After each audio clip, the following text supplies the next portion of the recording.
Slocum's men moved cautiously through heavy woods. Barely 2 miles from where they started, they ran into advance units of George Anderson's Confederate division. It was noon, and the two sides had found the brawl they had been looking for.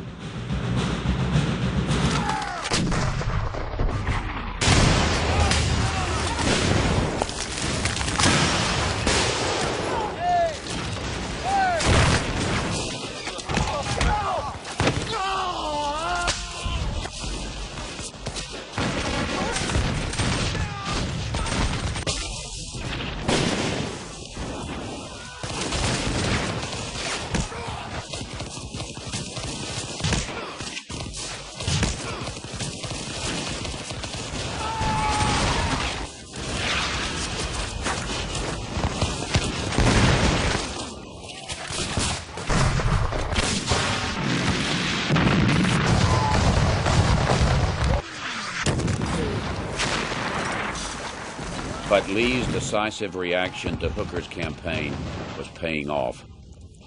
Lafayette McLaws' division was now at hand. We advanced and drove the enemy for nearly a mile when a commanding hill was reached and held. The enemy opened on us a well-directed fire of artillery and infantry.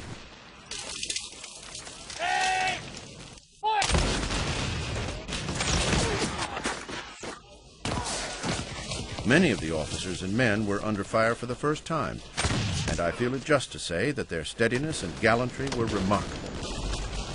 Major George Anderson, 17th United States Infantry. Sykes' men were on high ground, a cleared ridge about 2 miles east of Chancellorsville.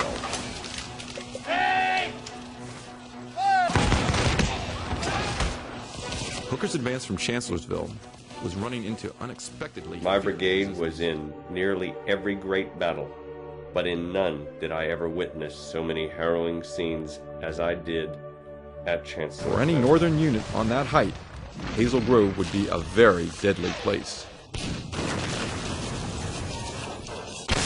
But if Hooker gave up Hazel Grove, he would allow Lee to reunite his divided army, and at the same time... Union attempts to take the Confederate lines in back of Fredericksburg began early in the morning, and they fared no better than the attacks 5 months earlier.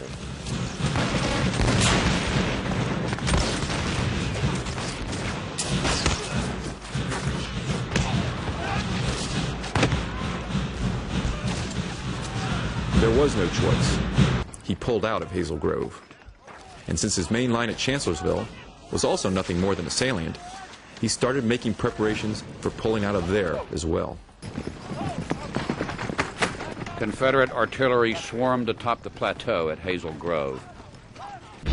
Southern infantry launched a massive assault, one of the largest of the war. Near Fairview, Rice Bull and thousands of other Federals saw the onslaught coming. Looking down the line of our company as the yelling of the enemy came nearer and nearer to us, I judged that everyone felt about as I did. There was no levity now, and a great quiet prevailed. I could see pallor on every face. I believe every arm trembled as we raised our guns to our shoulders to fire, but all eyes were to the front. This was a testing time.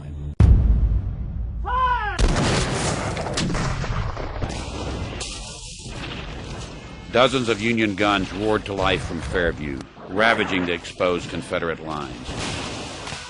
The biggest tree afforded no protection from those cannons. One might as well have been in front as behind it.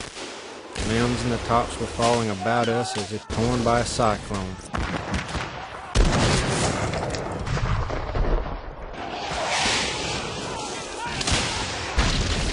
We were enveloped, as it were, in a dense fog. The flashing of guns could be seen only a few feet away. A fellow can't see very far in a fight, but he sees aplenty when he's scared. What a din.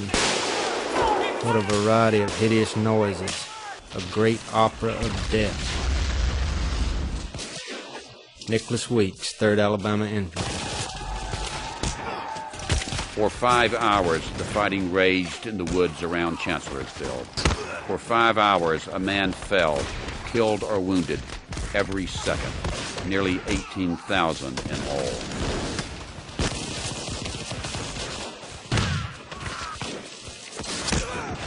I had just fired my gun and was lowering it from my shoulder when I felt a sharp sting in my face.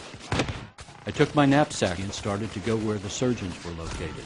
I felt another stinging pain, this time in my left side just above the hip. Everything went black.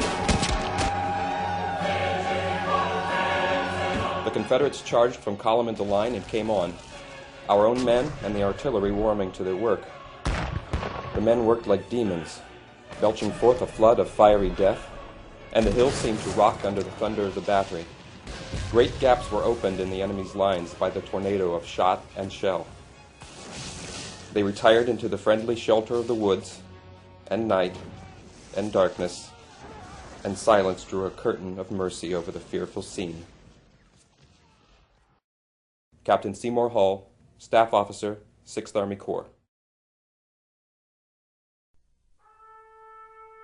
By battle's end, more than 3,000 dead lay in the woods and fields around Chancellorsville.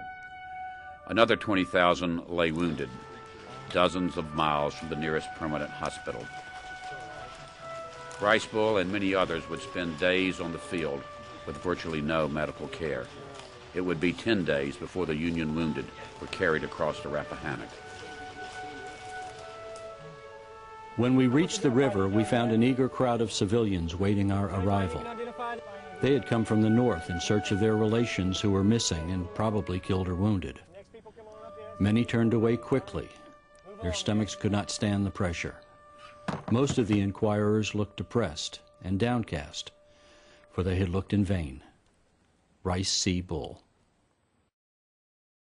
There are periods in every man's life when the concentrated sorrow and bitterness of years seem gathered into one short day and night of agony. In less than 48 hours, 1/3 of my entire command had been swept away. My own boy brother lay dead on the field.